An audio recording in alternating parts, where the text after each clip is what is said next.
어제 이모세 목사님이 저에게 어떤 영감을 주셔서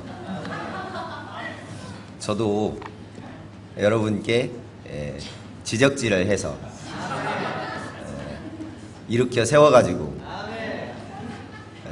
말씀을 읽어봐라 이렇게 할 수도 있고, 또 주관식 주객 혼용을 통해서 이 시간이 느헤미야서 골든벨 시간이 될 수 있도록 그렇게 하기를 원하고 있지만은 이제 방금 한 찬양이 너무나 은혜롭고 또 성령의 방향이 또 그게 아닌 것 같아서 그거는 삼가하도록 하겠습니다. 대신 여러분께서 아침이고 그러지만 집중해서 하나님의 말씀을 들을 수 있는 시간이 될 수 있기를 이 시간 간절히 기도합니다. 오늘 저와 여러분이 볼 말씀은 느헤미야서 8장에서 10장까지 말씀입니다. 요절 말씀 8장 6절 말씀을 읽고 시작하도록 하겠습니다. 8장 6절입니다. 시작. 에스라가 광대하신 하나님을 송축하며 모든 백성이 손을 들고 아멘 아멘 응답하고 몸을 굽혀 얼굴을 땅에 대고 여호와께 경배하였느니라. 우리는 지난 2박 3일 소양의 기간 동안 계속되는 느헤미야 말씀을 통해서 큰 은혜를 받았습니다. 그렇습니까? 느헤미야는 무너진 성벽을 재건하고 성문의 문들을 단 후 파수대를 조직하여 그들을 성전에서 섬기는 자들로 세웠습니다. 또한 예루살렘 성 안에 거주할 백성들을 모아 성 안을 이스라엘 백성들로 보강하였습니다.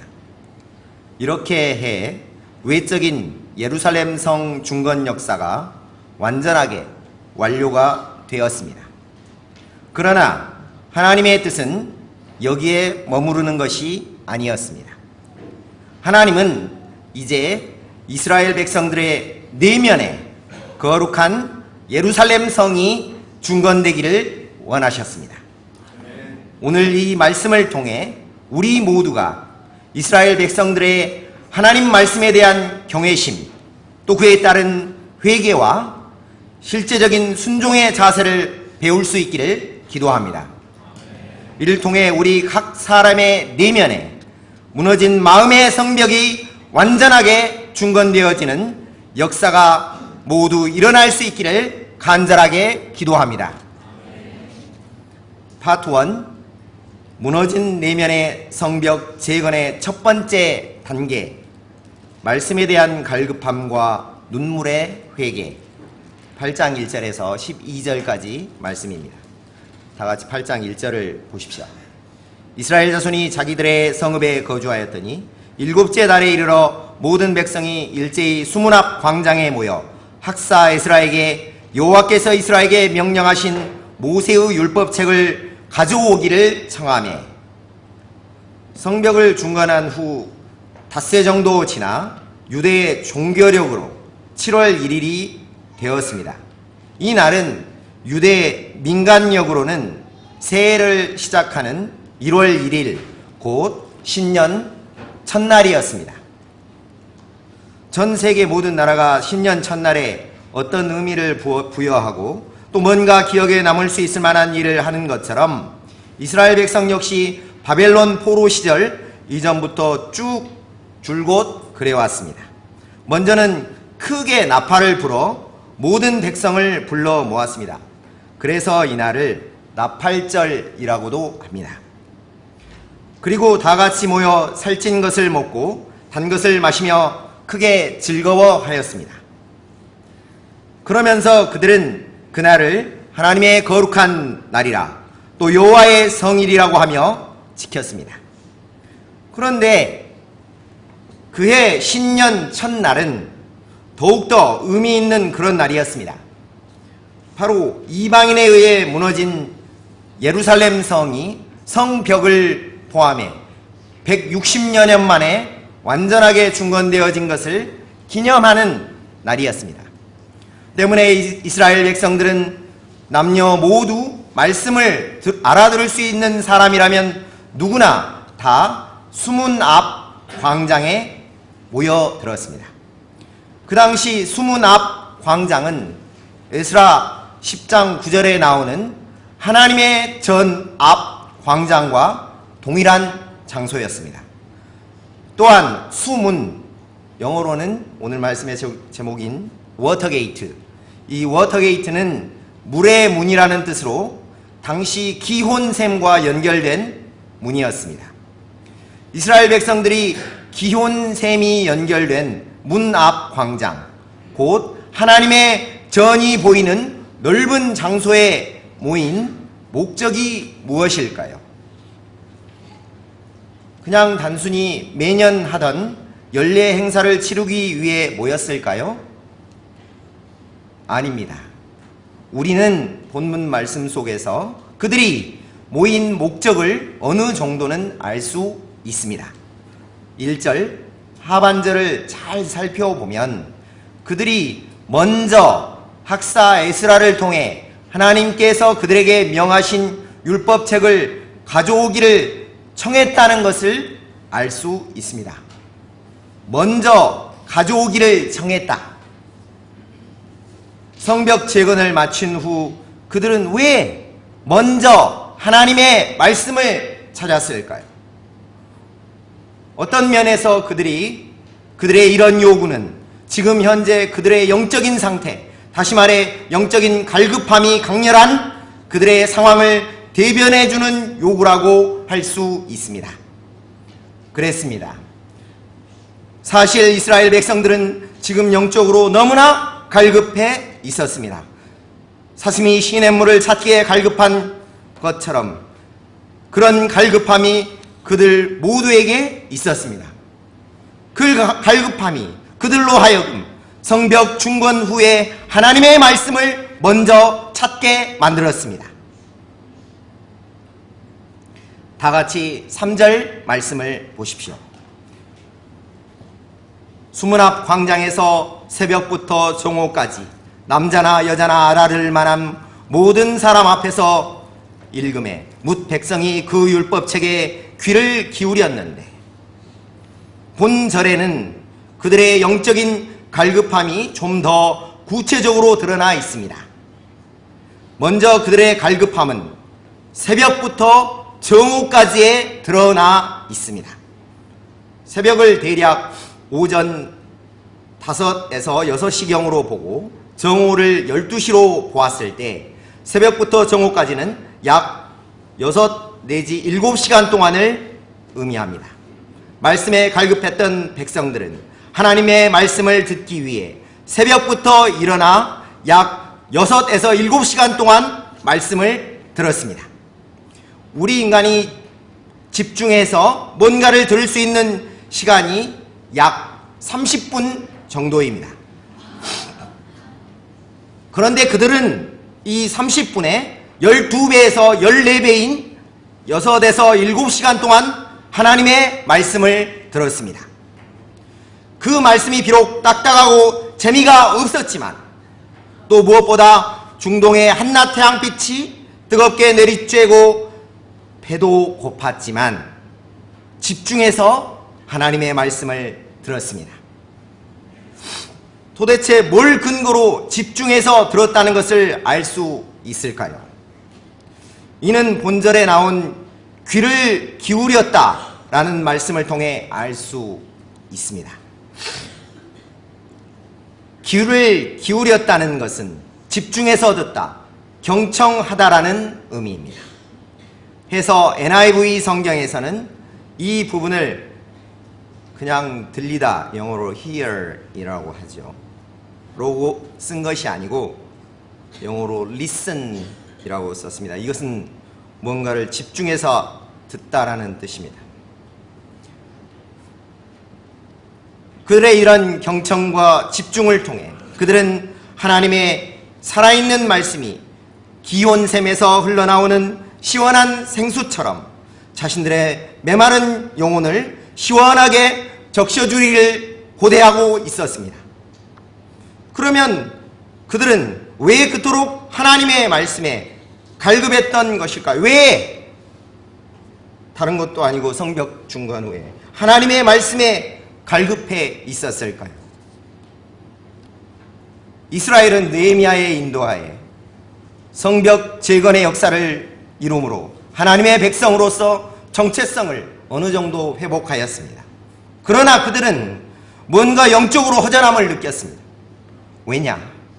창세기 2장 7절 하나님이 그 코에 생기를 불어넣으시니 사람이 생명이 된지라 라는 말씀처럼 사람은 영적인 존재이기 때문입니다. 또 마태복음 4장 4절에서 예수님께서도 말씀하셨듯이 사람은 떡으로만은 살 수 없는 하나님의 입으로부터 나오는 모든 말씀으로 사는 영적인 존재이기 때문입니다. 돼지는 구정물이면 되지만 우리 인간은 구정물만으로는 도저히 만족할 수 없는 존재이기 때문입니다. 단연 성벽 재건이라는 외적인 구색 맞춤이 각 사람의 내면에 자리 잡고 있는 영적 기갈의 문제까지 책임질 수는 없는 노릇이었습니다.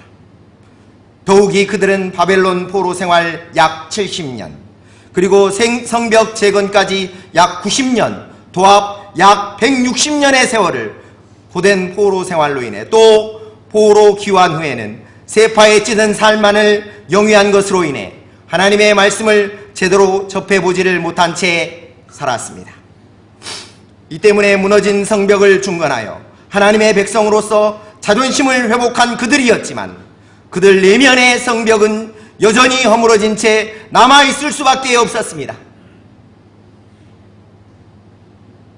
그리 생각해 볼 때 이스라엘이 자신들의 허물어진 내면의 성벽을 하나님의 말씀으로 중건하고자 했던 열망과 갈급함은 어찌 보면 당연한 것일 수 있었습니다. 그들의 이러한 열망과 갈급함은 평소 말씀을 연구하며 그것을 삶으로 살아내고 있던 학사 에스라를 그들의 말씀 인도자로 세웠던 곳에서조차 분명하게 드러났습니다. 다 같이 5절 말씀을 보십시오. 다 같이 한번 읽어보겠습니다. 시작. 에스라가 모든 백성 위에 서서 그들 목전에 표를 펼 때 모든 백성이 일어섭니다. 백성들은 에스라가 나와 강단 위에 서서 율법책을 펼 때 일제히 일어섰습니다. 그들은 하나님의 말씀이 선포되어질 때 다리를 꼬고 앉거나 또 팔짱을 끼지도 않았습니다. 또 스마트폰이나 아이패드나 mp3에 집중하지도 않았습니다. 이것은 하나님과 그분의 말씀에 대한 경외심의 표현이라고 할 수 있습니다. 그들은 에스라가 광대하신 여호와 하나님을 찬양할 때 이러한 경외심을 일제히 말과 행동으로 표현하였습니다. 다 같이 6절 말씀을 읽어보겠습니다. 시작.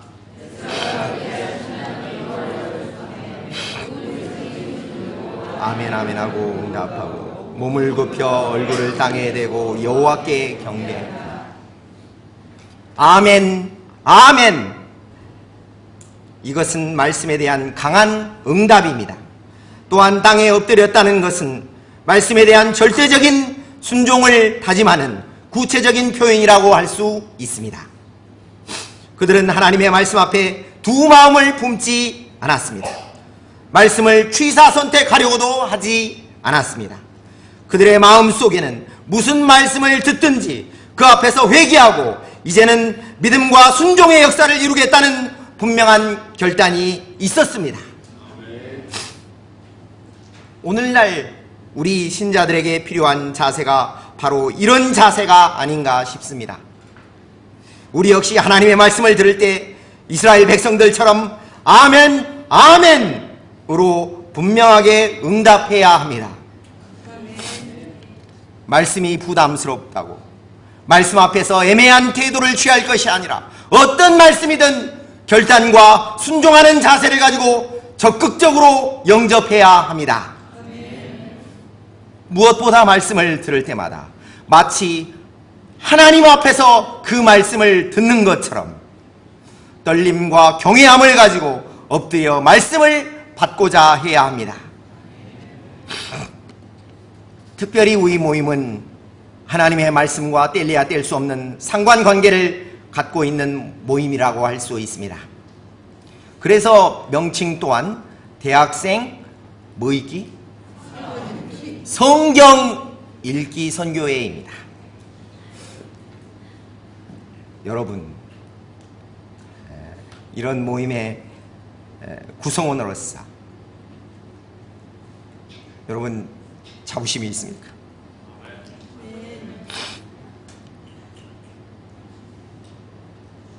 입으로 말고 실제 삶에서 자부심을 느끼고 살고 있습니까? 아멘.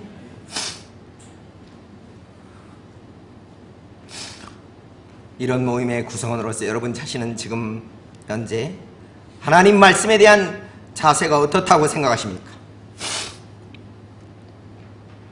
말씀에 대한 갈망과 경외심이 있어서 어떤 말씀이든 온전히 순종할 자세가 되어 있다고 여기십니까? 2011년 쓰여진 레디컬이라고 하는 책에는 이 책의 저자이자 목회자인 데이비드 플랫이 개척교회를 섬기기 전 중국 지하교회를 방문하여 받은 충격에 대한 내용이 나옵니다.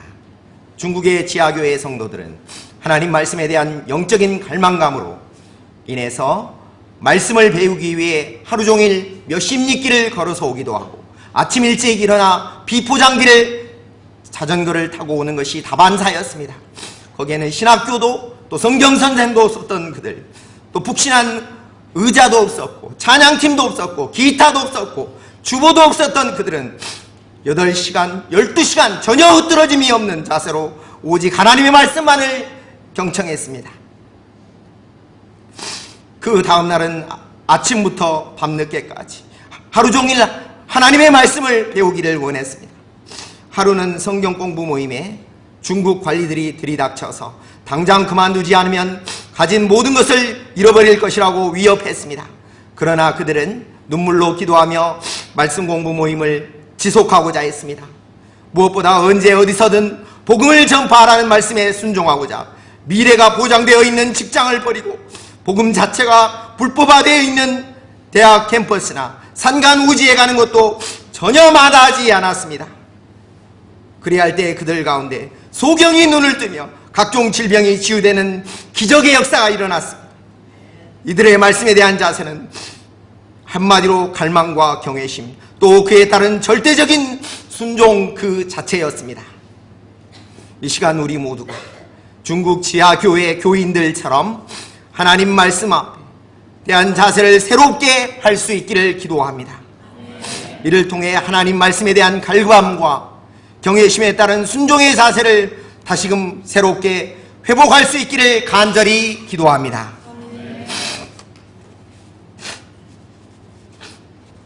에스라가 하나님의 말씀을 선포할 때 백성들과 함께 있던 레위인들은 무엇을 했습니까? 7절 8절을 보십시오. 예수아와 바니를 비롯한 레위인들은 성경 공부의 리더들이 되어서 에스라가 읽은 율법을 다시 낭독해주고 그 뜻을 명확하게 해석하여 백성들 모두가 그 말씀을 깨닫게 도와주었습니다. 이때 백성들 가운데 어떤 역사가 일어났습니까? 9절 상반절 말씀입니다. 백성이 율법의 말씀을 듣고 다 우는지라. 이들은 율법의 말씀을 들었을 때 자기들의 죄를 깨닫고 엉엉 울었습니다. 하나님의 말씀을 통해 자기들의 삶 자체가 죄이었다는 것을 깊이 깨달았습니다. 과거 나라가 망했던 것도 자신들의 죄 때문이요, 이방인들에게 능욕과 수치를 당했던 것도 모두 다 자기들의 죄 때문이었다는 것을 깊이 깨닫게 되었습니다. 동족들 간에 고리대금업을 하고 동족을 종삼으며 그들의 가슴에 대못을 박았던 일들, 하나님의 뜻에 반하여 이방인들과 결혼을 하고 뇌물을 받으며 하나님을 슬프시게 한 모든 것들이 하나님의 말씀 앞에 밝히 드러났을 때 그들 모두는 회개하게 되었습니다. 히브리서 4장 12절 말씀처럼 하나님의 말씀은 살아있고 활력이 있어서 좌우의 날선 어떤 것보다 예리하여 영적으로 무뎌지고 무지한 그들의 혼을 찔렀습니다. 또 영을 찔렀습니다. 관절과 골수를 찔러 쪼개는 강력함이 있었습니다. 그들 내면에 뿌리 깊이 박혀있는 더러운 죄가 무엇이든지 간에 모조리 드러내기에 충분한 강력함이 하나님의 말씀 앞에 있었습니다. 그 강력함 앞에서 그들 모두는 무너져 내렸습니다. 그리고 하염없는 회개의 눈물을 흘렸습니다.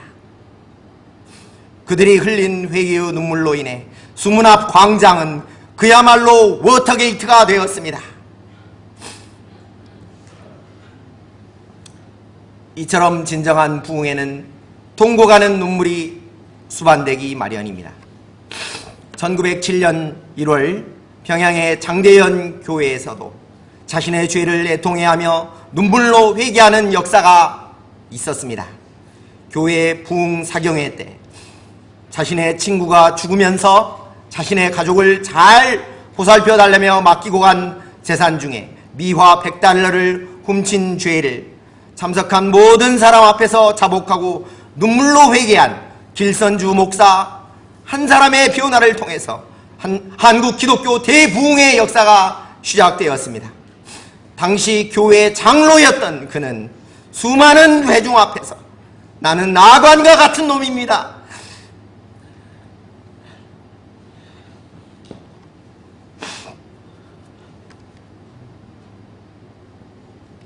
친구가 죽어가며 자기 아내와 자녀들을 돌봐달라면서 내게 맡긴 돈을 그러겠노라고 뻔뻔하게 말해놓고 내 마음대로 그것을 가로챘습니다.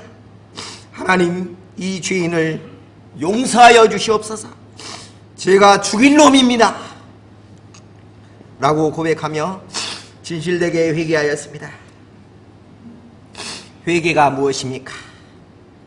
죄에서 돌이키는 것, 돌아서는 것을 말합니다. 이는 하나님의 역사의 시작이요 출발점이 됩니다. 예수님께서 이 땅에 오사 공생애를 시작할 무렵 처음 하신 말씀 또한 바로 이 말씀이었습니다. 마태복음 4장 17절, 회개하라 천국이 가까이 왔느니라. 우리가 회개할 때, 또 죄에서 돌이킬 때 우리 마음에 천국이 임하게 됩니다. 이 시대는 누구나 다 공감하듯 죄악의 정점을 찍고 있는 시대라고 해도 과언이 아닌 시대입니다. 때문에 신자, 불신자 할 것 없이 말세다라고 하는 말을 많이 합니다.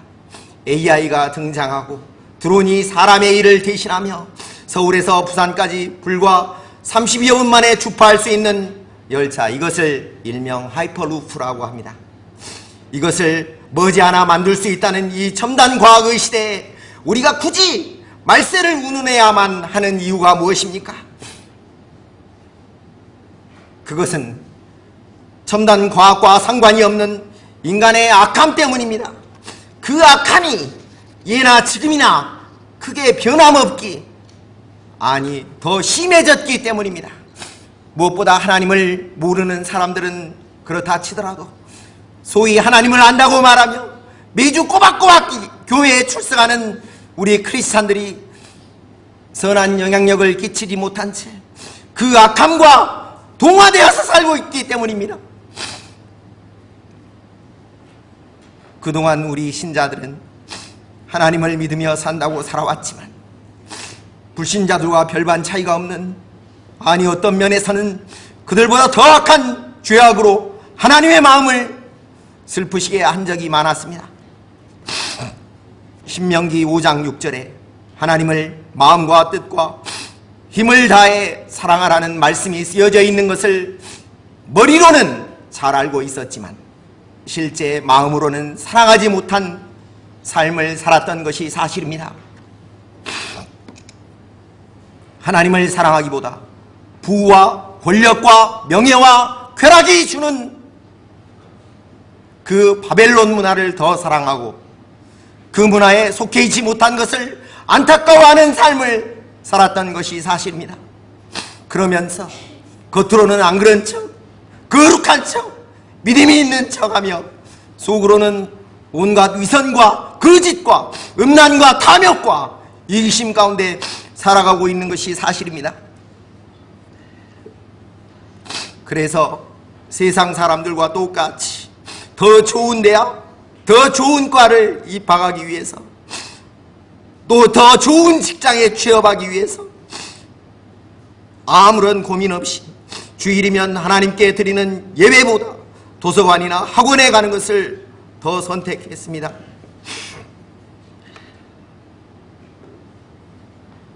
우리가 그 사람을 평가할 때 그 사람의 됨됨이, 또 그 사람의 영성이나 영적인 가치관이나 하나님 앞에서의 신실함을 보기보다 세상 사람들과 똑같이 그가 어디 대학 무슨 과에 다니는가, 또 어떤 직장에 다니는가, 또 어떤 사회적 지위를 갖고 있는가에 우리는 사실 더 주목했습니다. 그리고는 자신보다 더 잘된 사람들, 또 더 좋은 대학에 들어간 사람들을 부러워하며 불신자들처럼 자신도 똑같이 좀 더 많은 물질과 편안함과 안락함을 추구하면서 살고자 했던 것이 사실입니다. 안 그렇습니까?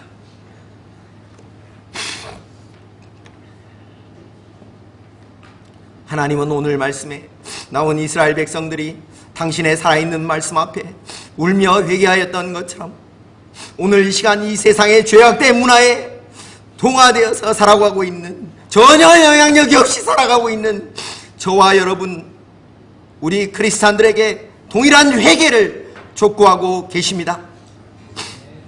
하나님 없이 자기 마음과 자기 뜻대로 살아가는 문화에서 돌아서기를 원하고 계십니다. 사도 바울은 그의 사랑하는 제자 디모데에게 디모데후서 3장 5절 말씀에서 경건의 모양은 있지만 경건의 능력은 부인하는 자들에게서 내가 돌아서라고 권면하였습니다. 그렇습니다. 우리는 돌아서야만 합니다. 이 시대에 죄악된 문화에 젖어 살았던 삶을 회개하고 과감하게 또 미련 없이 돌이켜야만 합니다. 이를 통해 경건의 능력을 회복하고 다시금 새롭게 하나님의 역사의 출발점에 서야만 합니다. 이 시간 우리 모두가 이스라엘 백성들처럼 말씀의 거울 앞에 자신을 비추어 보고 자신이 얼마나 하나님의 말씀에서 빗나간 삶을 살았으며 하나님을 슬프시게 했는가를 발견하는 가운데 눈물로 회개하는 역사, 워터게이트 역사를 이루는 자들이 될 수 있기를 기도합니다. 특별히 지금까지 들었던 느헤미야서 말씀을 통해 경건의 능력을 회복하는 자들이 될 수 있기를 간절히 기도합니다. 그러면 이스라엘 백성들이 하나님의 말씀 앞에 울며 회개하였을 때 어떤 일이 일어났습니까? 이스라엘 백성들이 말씀을 듣고 올 때 총독 느헤미야와 박사 에스라, 백성을 가르치는 레위 사람들이 우는 그들을 만류하며 말했습니다. 9절 하반절을 보십시오. 오늘은 너희 하나님 여호와의 성일이니 슬퍼하지 말며 울지 말라. 죄를 깨닫고 우는 것은 중요합니다. 왜냐하면 그것은 회개의 구체적인 표현이요, 그 회개로부터 구원이 시작되기 때문입니다. 그러나 계속해서 슬퍼하고 울기만 한다면 그것은 자신을 끝없는 자기 연민과 절망감에 빠져들게 할 뿐 아무런 유익이 없습니다.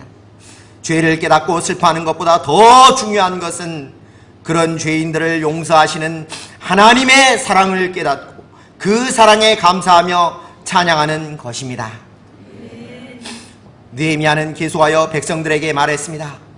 10절을 다 같이 읽어보겠습니다. 시작.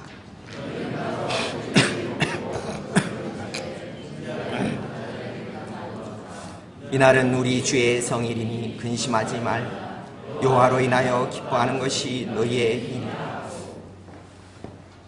백성들이 울며 회개하였을 때 그들에게 일어난 것은 근심에 사라짐이요 기쁨으로 먹고 마시는 것이었습니다.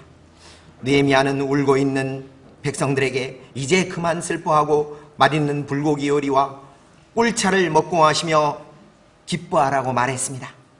무엇보다 하나님을 기뻐하는 것이 힘이 된다고 말했습니다.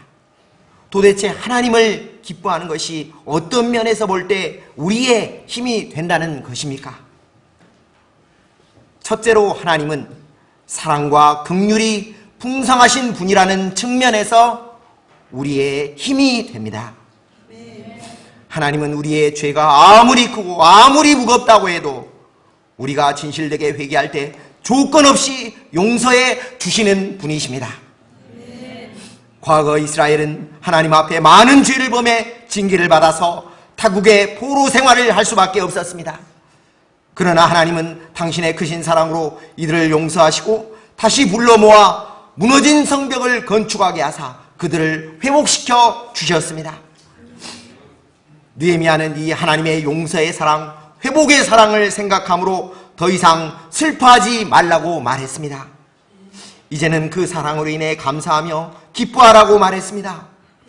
그리고 이를 통해 힘을 얻으라고 권면했습니다. 우리에겐 이스라엘 백성들과 같은, 아니 그보다 더한 죄와 허물이 있습니다. 우리가 우리 자신의 죄와 허물만을 바라볼 때 우리의 마음이 낙심이 되고 슬픔에 잠길 수밖에 없습니다. 그러나 그럼에도 불구하고 우리 죄를 용서하사 우리를 회복시켜 주신 하나님 아버지의 그 크신 긍휼과 은혜를 생각할 때 우리는 그분께 감사하며 기뻐할 수 있습니다. 이를 통해 새로운 힘을 덧입을 수도 있습니다.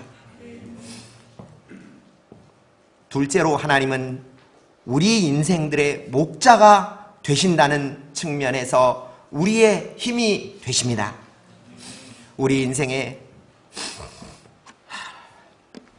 인생의 많은 부분을 고난과 환난 가운데 보냈던 다윗 왕은 그의 인생 말년에 다음과 같은 고백을 하였습니다.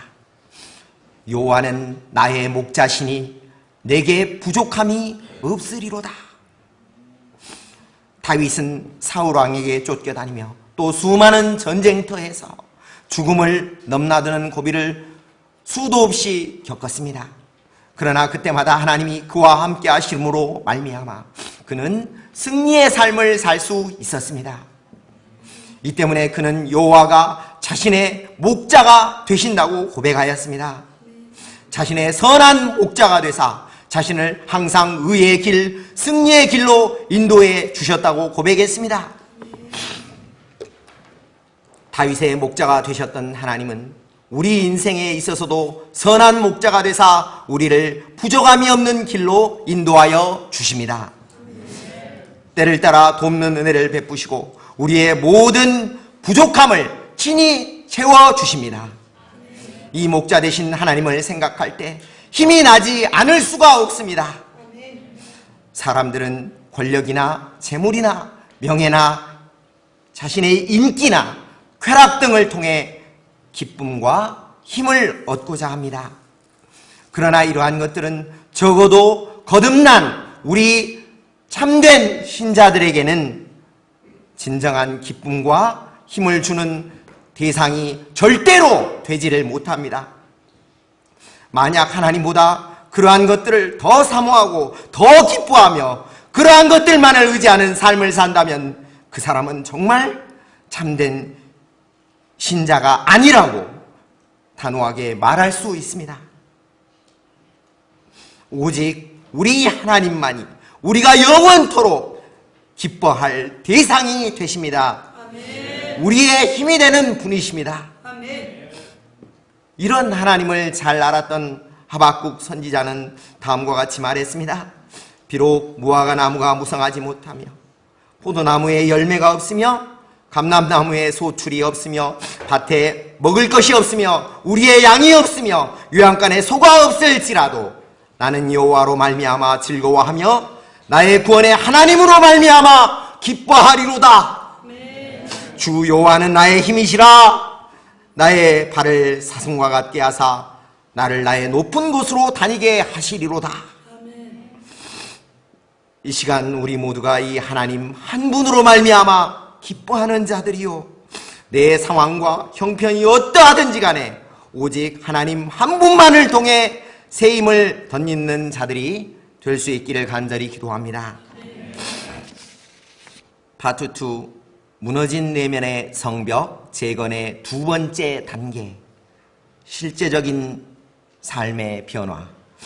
8장 13절에서 10장까지 말씀입니다. 작은 일, 첫 번째 삶의 변화, 초막절의 부활. 8장 13절에서 18절까지 말씀입니다. 이스라엘 백성들은 장시간 하나님의 말씀을 듣고 배우면서 회개의 눈물을 흘렸습니다. 이를 통해 하나님만이 자신들의 진정한 만족과 기쁨이요 힘이 됨을 깨달아 알게 되었습니다. 그러나 그들은 듣고 배운 것만으로는 부족함을 느꼈습니다.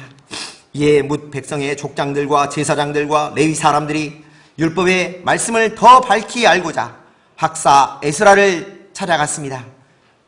말씀 공부를 통해 그들은 자신들이 초막절을 지키지 않고 있다는 사실을 깨닫게 되었습니다. 초막절은 출애굽한 이스라엘 백성이 광야에서 초막을 지으며 살았던 역사적인 사실과 그들을 젖과 꿀이 흐르는 가나안 땅으로 친히 인도하신 하나님의 은혜를 기념하는 절기입니다. 또한 하나님께서 이스라엘 백성에게 두신 거룩한 백성 제사장 나라의 사명을 기억나게 하는 절기이기도 합니다. 이러한 사실을 깨달은 백성들은 즉시 하나님 말씀대로 초막을 지었습니다. 여호수아 이래 이렇게 초막절 행사를 거행한 적이 없을 정도로 성대하게, 또 무엇보다 기쁨으로 행사를 치루었습니다. 작은이 두 번째 삶의 변화, 성서적 결혼관과 안식일 규례, 또 성전세 회복. 9장 1절 말씀에는 큰 기쁨 가운데 초막절을 지킨 이스라엘이 하나님의 말씀과 그분의 뜻대로 살지 못했던 죄를 깨닫고 그달 24일을 대회개일로 잡은 내용이 나옵니다. 그들은 이날 다 모여 금식하며 굵은 베옷을 입고 티끌을 뒤집었으며 회개하였습니다. 모든 이방 사람들과 절교하고 자기들과 조상들의 죄와 허물을 자복했습니다. 3절을 보십시오. 그들은 낮 4분의 1인 오전 6시부터 9시까지 3시간 동안 율법책을 낭독했습니다. 그리고 또 다른 낮 4분의 1인 오전 9시부터 12시까지 3시간 동안은 말씀의 기초에 자신들의 죄를 자복하며 하나님께 경배하였습니다. 이때 예수아와 바니 등 레위 사람들은 단위에 올라가 큰 소리로 부르짖어 기도했습니다. 기도를 통해 그들은 자신들이 죄를 깨닫고 하늘의 하나님께 용서를 구했습니다. 그리고 영원부터 영원까지 계신 하나님을 송축하였습니다. 레위 사람들은 9장 7절에서 38절 말씀을 통해 이 영원하신 하나님께서 얼마나 신실하게 이스라엘을 인도하셨는가, 반면 이스라엘은 얼마나 반복하여 하나님을 배신하고 죄를 범하였는가 하는 것을 역사적인 사실에 근거해 조목조목 증거하였습니다. 그리고 그 모든 일을 근거로 하나님 앞에 견고한 언약을 세웠습니다. 9장 38절을 다 같이 읽어보겠습니다. 9장 38절 말씀입니다. 시작. 우리가 이 모든 일로 말미암아 이제 견고한 언약을 세워 기록하고 우리의 방백들과 레위 사람들과 제사장들이 다 임봉하나이다 하였느니라. 이스라엘은 이제 이 모든 일을 생각하고 인자와 긍휼이 풍성하신 하나님의 은혜에 감사하며 앞으로는 하나님의 말씀에 순종하여 살겠다는 언약을 하였습니다. 이 언약을 변개하지 않고자 지도자급에 속하는 이들이 먼저 나와 인을 쳤습니다. 도장을 찍었다는 말입니다. 그렇다면 그들이 구체적으로 결단한 언약의 내용이 무엇입니까?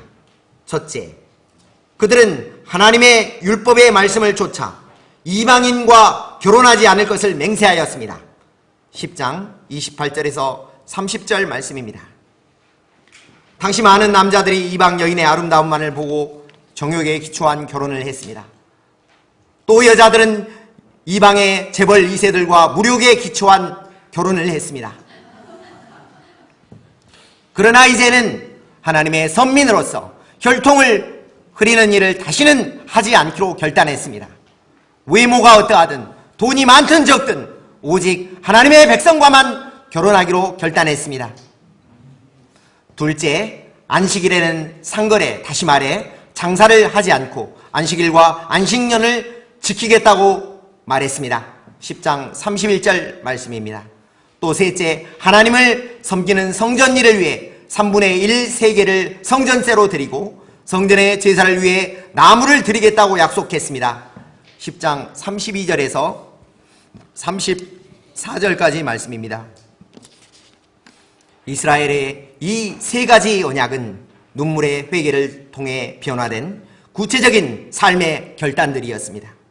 이스라엘 백성들은 하나님의 말씀이 선포되었을 때 아멘, 아멘 하며 응답했습니다. 그리고 눈물을 흘리며 하나님 앞에 자신들의 죄를 자복하고 회개하였습니다. 더불어 회개에 합당한 삶의 변화가 있었습니다. 마찬가지입니다. 우리 또한 하나님의 말씀이 선포될 때 아멘으로 화답하는 것, 이것은 매우 중요합니다. 이는 말씀에 대한 순종의 적극적인 표현이기에 그렇습니다. 내가 그 말씀에 동의합니다. 내가 그대로 하겠습니다. 그런 뜻입니다. 그러나 그보다 더욱더 중요한 것이 있습니다. 그것은 바로 그 말씀을, 아멘한 그 말씀을 실제 삶으로 살아내는 것입니다. 한홍 목사님의 아멘 다음이 중요하다라는 책이 있습니다. 저도 요번에 처음 읽었습니다. 아멘 다음이 중요하다. 그것은 새로운 신앙의 시작점이요, 목숨을 건 삶의 현장에서의 헌신이라고 했습니다. 이 책에서 한홍 목사님은 아멘이라고 하는 것은 단순히 하는 형식적인 구호 열창이 아니라고 했습니다. 그것은 신앙의 새로운 시작점이요, 목숨을 거는 삶의 현장에서의 헌신이라고 했습니다. 우리는 지금껏 수많은 하나님의 말씀을 들으며 속으로든 겉으로든 아멘을 연발해 왔습니다. 안 그렇습니까? 지금도 아멘 하고 있잖아요. 또한 은혜 받은 말씀에 대한 소감을 쓰며 뭐뭐하기를 기도합니다, 뭐뭐하기를 간절히 기도합니다 라는 멘트를 습관적으로 쓰며 살아왔습니다. 그러나 우리는 이 시간 다시 한번 돌아봐야 할 필요가 있습니다. 말씀에 은혜 받고 아멘, 아멘으로 화답하기는 했지만 아멘 이후에 내 삶에 구체적이고 실제적인 삶의 변화가 있었는가 다시 한번 돌아봐야 할 필요가 있습니다. 뭐뭐하기를 기도합니다 라고 습관적으로 소감을 쓰지만 그러한 기도에 합당한 열매를 맺기 위해서 삶의 현장에서 내 목숨을 거는 투쟁이 있었는가 돌아봐야 할 필요가 있습니다. 살아계신 여호와 하나님의 말씀 앞에 경외심을 가지고 아멘으로 화답하는 것, 또 은혜와 긍휼이 풍성하신 하나님 앞에서 나의 죄 문제를 들고 나아가 애통해하며 회개하는 것 모두 중요합니다. 그러나 그보다 더욱 중요한 것은 회개를 통한 구체적인 결단과 삶의 변화입니다. 이전 삶의 패턴으로부터 실제적인 방향 전환입니다. 이스라엘은 아멘으로 화답하며 애통하게 회개한 다음 구체적인 삶의 방향 전환을 결단했습니다. 이 시간 우리의 신앙 역시 이스라엘 백성과 같은 신앙으로 나아갈 수 있기를 기도합니다. 이를 통해 우리의 내면의 성벽이 온전히 중건되어지고 우리의 삶 가운데 진정한 워터게이트 부흥의 역사가 흥황하게 일어날 수 있기를 간절히 기도합니다. 말씀을 통해 제 자신의 영적인 상태를 돌아보게 하시고 영적인 성벽 재건의 필요성을 깊이 깨닫게 하신 하나님께 참으로 감사합니다. 먼저는 영적인 갈급함의 문제를 돌아보게 하셨습니다. 현재 저는 본문의 이스라엘 백성과 달리 영적인 갈급함이 별로 없습니다. 저는 이 세상 것에 갈급해하고 싶지 않지만 내 본성이 악한 본성이 이 세상을 갈급해 하게끔 유도하고 있습니다.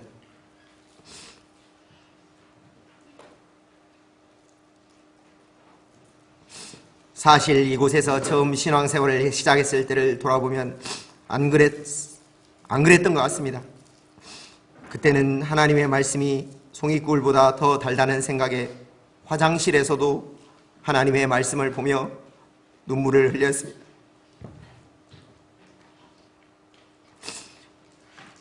이곳에 우리 산부센터가 옮기기 전에 미인정 건물 2층, 거기는 지금보다 훨씬 기도실이 적었습니다. 그래서 기도를 하려면 줄을 서서 기다려야만 했습니다. 근데 그 기다리는 시간이 지겹지가 않았습니다. 30분 이상 기도실 앞에서 순서를 기다렸습니다. 이를 통해 들어가서 기도를 하고 세상의 죄악된 문화에 휩싸이지 않고 능히 이길 수 있는 힘을 덧입을 수 있었습니다. 그러나 이곳에서 신앙생활한 지 25년이 지난 지금은 어찌하든지 말씀을 알고자 하는 마음이 턱없이 부족합니다. 또 어찌하든지 기도하고자 하는 마음도 턱없이 부족합니다. 더불어 그 말씀에 순종하고자 하는 마음과 경외심 역시 부족합니다. 무엇보다 말씀을 통해 나의 죄 문제가 드러날 때 이스라엘 백성들처럼 눈물로 회개하며 돌이키고자 하는 모습이 턱없이 역시 부족합니다. 이 때문에 예수님을 따르는 크리스찬으로서 선한 영향력을 끼치며 살지 못하고 있습니다. 되레 세상의 악영향에 동화되어서 세상 사람들과 똑같이 부와 명예와 편안함과 안락함만을 추구하며 살고 있습니다. 신앙생활이 오래된 시니어 목자로서 말로는, 입으로는 하나님 한 분만이 저의 힘이 된다고 말하면서 또 기쁨이 된다고 말하면서 나는 오직 예수님 한 분만으로 만족한다고 말하면서 또 그리고 나의 후배 목자들에게 그래야만 한다고 가르치면서 실제 저의 삶은 그것과 전혀 상관없는 삶을 살고 있습니다. 솔직히 하나님이 나의 기쁨이요 힘이 되는 것은 맞지만 그래도 내 자녀들이 더 좋은 대학,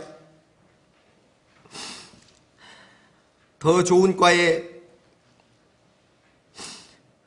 들어가는 것이 더 나은 기쁨인 것을 나는 부인하기 어렵습니다.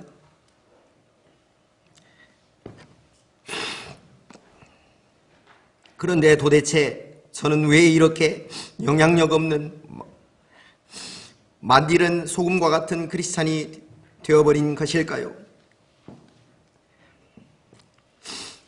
오늘 말씀은 그 이유를 분명하게 드러내주고 있습니다. 말씀을 통해 볼 때 지금 제게 가장 필요한 것은 아멘 이후의 삶의 구체적인 변화라는 생각이 듭니다. 사실 저는 그동안 수많은 말씀을 듣고 겉으로든 때론 속으로든 아멘 아멘 아멘을 외치면서 은혜를 받았습니다. 그러나 아멘하며 은혜 받은 그 말씀은 며칠 혹은 몇 주, 몇 달이 지나지 않아 금방 사그라들고 오래 가지를 못했습니다.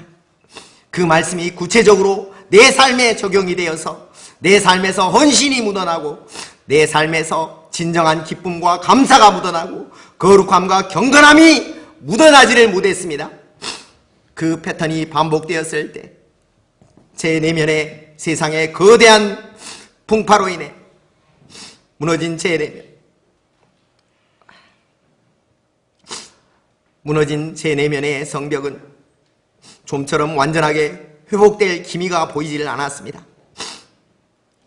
본문의 이스라엘 백성들은 말씀으로 은혜를 받고 아멘하고 자신들의 죄악을 눈물로 회개한 후에 구체적인 삶의 변화를 통하여 내적인 성벽 재건의 역사를 완성하였습니다.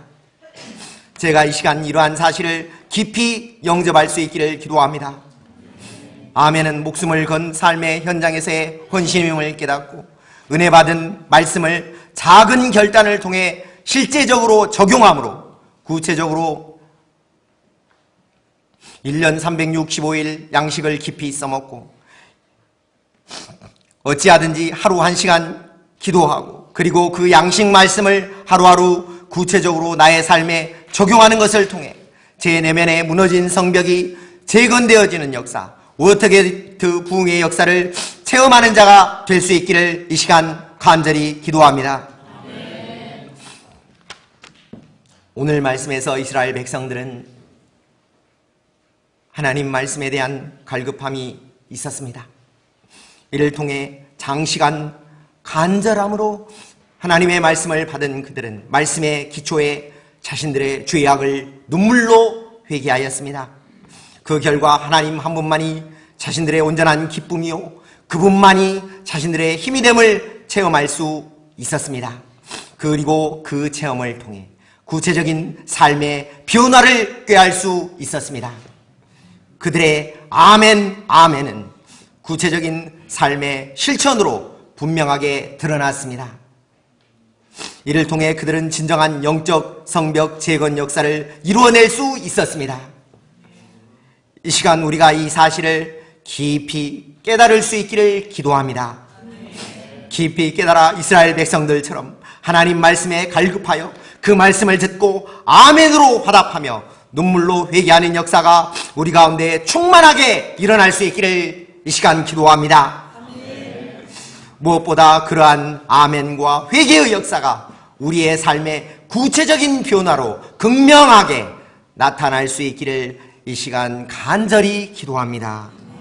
이를 통해 우리 각자의 내면에 무너진 성벽이 온전히 중건되어지는 역사, 수문 앞 광장에서와 같은 부흥의 역사가 다시 한번 우리 가운데 일어날 수 있기를 간절하게 기도합니다. 요절 말씀 읽고 기도하고 마치겠습니다. 8장 6절 시작. 에스라가 광대하신 하나님을 송축하며 모든 백성이 손을 들고 아멘 아멘으로 몸을 굽혀 얼굴을 땅에 대고 여호와께 경배하라. 하나님 아버지, 하나님의 말씀을 통해서 은혜와 방향을 주셔서 감사합니다. 이스라엘은 하나님 말씀에 대한 열망과 갈급함이 있었습니다. 그 갈급함을 통해 말씀을 받고 아멘, 아멘으로 화답하며 눈물로 회개했습니다. 이를 통해 참된 즐거움을 맛보며 하나님 한 분만을 기뻐하고 오직 하나님 한 분만을 통해서만이 진정한 힘을 얻을 수 있음을 깨달을 수 있었습니다. 무엇보다 그들은 말씀을 깨닫고 울면서 회개한 것, 아멘으로 화답한 것에 그치지를 않았습니다.